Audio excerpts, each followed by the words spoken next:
ಚಿತ್ರದುರ್ಗದ ರೇಣುಕಾಸ್ವಾಮಿ ಅಜ್ಜಿ ಪ್ರಮೀಳಾದೇವಿ ಇಂದು ವಯೋಸಹಜ ಸಾವನ್ನಪ್ಪಿದ್ದಾರೆ.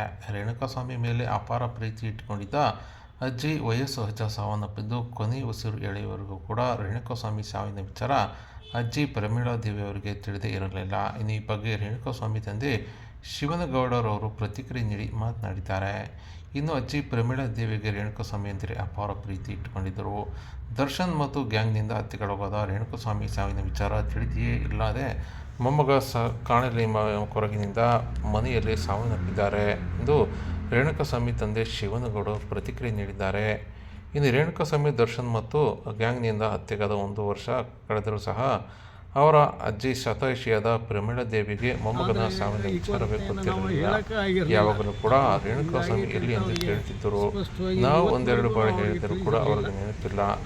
ಆದರೆ ಅವರ ನೆನಪಿನಲ್ಲಿಯೇ ಕೊರಗುತ್ತಾ ಮೃತಪಟ್ಟಿದ್ದಾರೆ. ಅವರ ಅಂತ್ಯಕ್ರಿಯೆಯನ್ನು ಚಿತ್ರದುರ್ಗದ ಜಗ್ಗಿಮಟ್ಟಿ ರಸ್ತೆಯ ವೀರಶೈವ ರುದ್ರಭೂಮಿಯಲ್ಲಿ ಅಂತ್ಯಕ್ರಿಯೆಯನ್ನು ಸಂಜೆ ನೆರವೇರಿಸಲಾಗುವುದು ಎಂದು ರೇಣುಕಾಸ್ವಾಮಿ ತಂದೆ ಶಿವನಗೌಡರವರು ಪ್ರತಿಕ್ರಿಯೆ ಮೇಲೆ ಬಹಳ ಪ್ರೀತಿ. ಅವರು ಆವತ್ತು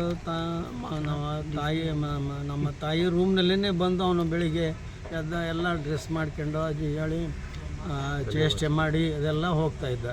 ಅಜ್ಜಿ ಬೈದು ಸರಿ ಹೋಗೋ ಸರಿ ಕೆಲಸ ಮಾಡೋ ಅಂತಲೇ ಹೇಳಿ ಬೈದು ಕಳಿಸ್ತಾಯಿದ್ರು. ಒಂದು ಅಟ್ಯಾಚ್ಮೆಂಟು ಭಾಳ ಇದರಿಂದನೇ ಇದ್ದಿತ್ತು ಮೊದಲಿಂದ. ಅವನಂದರೆ ಏನೇ ಟ್ರೀಟ್ಮೆಂಟ್ ಇದ್ದರೂ ಅವನಿಗೆ ಕೊಡಿಸ್ತಾಯಿದ್ದ.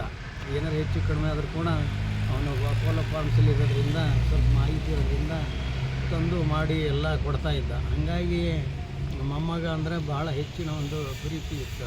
ಭಾಳಷ್ಟು ಸಲ ಕೇಳಿದ್ದಾರೆ. ನಾವು ಸುಮ್ಮನೆ ಸುಳ್ಳು ಹೇಳಿದ್ವಿ, ಅಲ್ಲಿ ಹೋಗಿದ್ದಾನೆ ಇಲ್ಲಿ ಹೋಗಿದ್ದಾನೆ ಬರ್ತಾನೆ ಅಂತ.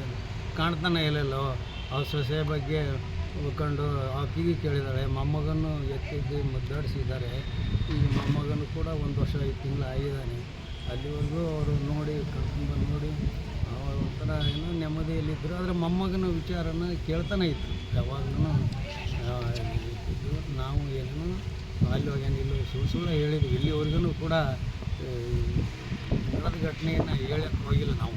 ಅಲ್ಲಿ ತಂದ್ರೆ ಟೈಮ್ನಲ್ಲೇ ಅದು ಇದಾಗಿ ಬಿದ್ದುಬಿಟ್ರಲ್ಲ. ಆಮೇಲೆ ಒಂದು ಸಲ ಹೇಳಿದ್ವಿ ಅಷ್ಟೇ, ಹಿಂಗಾಗೈತೆ ಅಂತ. ಆವಾಗಿಂದ ಒಂಥರ ಮನಸ್ಸಿಗೆ ಶಾಕ್ ಆಗಿತ್ತು ಅವ್ರಿಗೆ.